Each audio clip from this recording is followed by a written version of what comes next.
Today we're going to talk about the deeply unpopular budget bill that Republicans are trying to ram through the Senate right now. And I've got two interviews. I speak with Elizabeth Warren about what's in this bill and Gavin Newsom about his new lawsuit against Fox. I'm Brian Tyler Cohen, and you're watching No Lie. As of late Saturday night, Republicans, of course, managed to scrounge together enough senators to pass the most unpopular budget bill in modern American history. This is a bill that has the support of all of a third of Americans. It's going to strip healthcare away from 14 million people, food assistance away to the tune of $300 billion, and explode the deficit by $3 trillion. And I want to be clear, the Republicans know how unpopular this bill is, which is why someone like Josh Hawley has spent months railing against this most destructive provision, which is the deep cuts to Medicaid. Here's what that looked like. We can't be cutting healthcare for working people and for poor people in order to constantly give special tax treatment to corporations and other entities. And we've delayed that in this bill. But it will, unless we take further changes or take further steps, it will happen in future years. And I'm opposed to this. If we're going to be a working class party, we got to protect working people. And the Medicaid stuff in here, I think is bad. I think we've delayed the worst of it. And in the short term, for my sake, it's going to be fine. But as on going forward basis, we cannot go out like this. I think the party has a lot of thinking to do. Wow, some earnest critique of his own party's bill. And yet, you know how Hawley really drove that message home? By voting for the same bill he just criticized. This guy has spent literal months trashing the healthcare consequences that this bill would bring. He wrote an op-ed in the New York Times, he tweeted about it, he spoke about it on any outlet that would have him, and then validated the very thing that would codify those changes that he warned about. That right there is the absolute peak of hypocrisy. Clout chasing to the ends of the earth when it can get you good press, and then ensuring that the very thing you clout chased against would actually happen. Josh Hawley is the poster child for the two-faced depravity that people hate about politicians in Washington, D.C. I mean, my God, the only time I've seen this guy run away from his own stated positions faster was when he ran away from the insurrectionists who he cheered on January 6th. Dude's entire career is spent playing both sides of the coin. And while he's the most egregious, definitely not the only one. Susan Collins, Lisa Murkowski, Ron Johnson, Mike Lee, Rick Scott, Cynthia Lummis, every single senator who had concerns heading into this vote ultimately did what every Republican does, which is to fall in line. This bill didn't become any more moderate. It's just that they caved because this party exists to serve Donald Trump and the people who fuel their campaigns. And those people don't care about cuts to Medicaid and Medicare. Those people don't care about cuts to food assistance. Those people don't care about higher energy costs. Those people don't care about clean energy. They don't care about the deficit. What they care about is their tax cut. And they're about to get it, because when Republicans are in control, they always get it. These guys will promise an infrastructure plan and a healthcare plan and a middle-class tax cut and a jobs boom and a manufacturing renaissance. They'll promise cheap groceries and cheap housing and cheap rent. And yet, none of those things come true. But they sure as hell get a tax cut, just like they did in 2017, and just like they're about to get right now.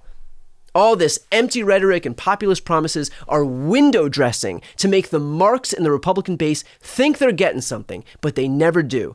The priority is always the ultra-wealthy, just like it is right now. So when it comes to this Republican Party caving, of fucking course they caved. Never bet against the cowardice of today's GOP.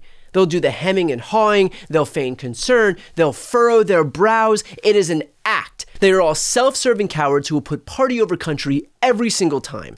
So look, again, as of this recording, the bill did advance, which means the final vote is likely to be sometime on Sunday night or Monday morning. If you are watching this before the vote happens, call your senators, especially if you live in red or purple states, 202-224-3121. It's all hands on deck now, so do your part and make sure this bill does not pass the Senate. We are right now in a 5-alarm fire situation as Republicans are looking to pass this budget bill today. You have some breaking updates about what this newly scored version of the bill would do. Can you explain what you know now? So the latest, because the Republicans have added more this and more that to try to make sure they've got all their members covered, is that the cuts to Medicaid, remember that's little babies, people with disabilities, seniors in nursing homes, cuts to Medicaid will be almost just shy of $1 trillion. And then there will be cuts to Medicare on top of that.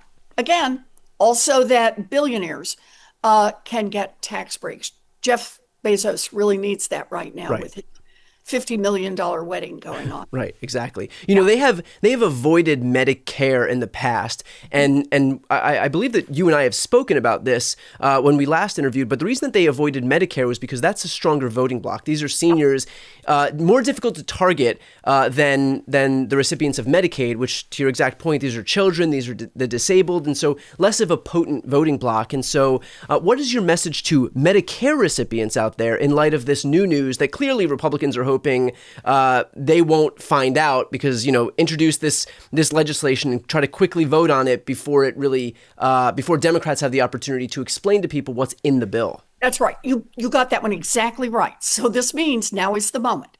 Call your senator all across the country. Call your senator and say, vote no. And it's the cuts to Medicare, but I want to give you one more reason to pick up that phone. There's one more analysis that has now come out, and that is if these cuts go through, 1 out of every 4 nursing homes in the country is expected to close. Not suffer, not struggle, close. And think about what that means. We already have waiting lists for nursing homes, are already struggling with seniors who need care, and particularly seniors who have outrun their savings. And that's what is getting cut in this bill. Nearly $1 trillion in cuts to Medicaid and more cuts to Medicare. Taking away health care from millions of seniors, taking away health care from people with disabilities, taking away health care from little babies. So we have some breaking news here, and that is that you have sued Fox News. Can you explain what that lawsuit is about? Well, it's in my personal capacity. It's a defamation lawsuit because they willfully and knowingly distorted facts. They lied about a phone call that never occurred between the President of the United States and myself on not one, but multiple occasions. Their news organization, from John Roberts himself to Jesse Waters, knowingly misstated facts. In fact, so much so there was a chyron in the Jesse Waters show that blatantly suggested that I lied about a phone call with Donald Trump. And so I'm not someone who litigates. I'm not someone that typically would jump on something like this, but it was so blatant. It was so gratuitous that I felt compelled to push back against this propaganda network. And so what would it take for you to dismiss this case? Because that was part of the letter that had been sent to Fox News via your attorneys today. Yeah, I mean, it's simple. Just apologize and give it as much airtime that you gave it when you weaponized the lie. Remember, this is the largest news organization, cable news organization in the United States, 65 plus million people, Fox News, Fox Business, hundreds of millions of people as it relates to social networks carried that. My inbox was blowing up saying, from people that are supporters of mine saying, why did you lie about the phone call? I said, what are you talking about? Not realizing the origin story. So it was damaging. It was impactful. It was happening in the middle of a very contentious moment in U.S. history, not just the history of this state vis-a-vis the Trump administration. It was around the National Guard and the back and forth. And I've never seen something so blatant. It's one thing to assert, it's one thing to omit. It's another to see a news organization knowingly and willfully lying and manipulating the facts and defaming someone. So look, we can allow it to continue or we can push back. And I'm choosing in this defamation suit to push back and demanding an apology. And in the absence of that, let's go to court. To watch the full interviews with Elizabeth Warren and Gavin Newsom, click the thumbnails right here on the screen or check out the interviews playlist on my YouTube channel. You can also click the link on the screen to listen to the audio version of this episode, and of course to see more of my content, the subscribe button's on the screen as well.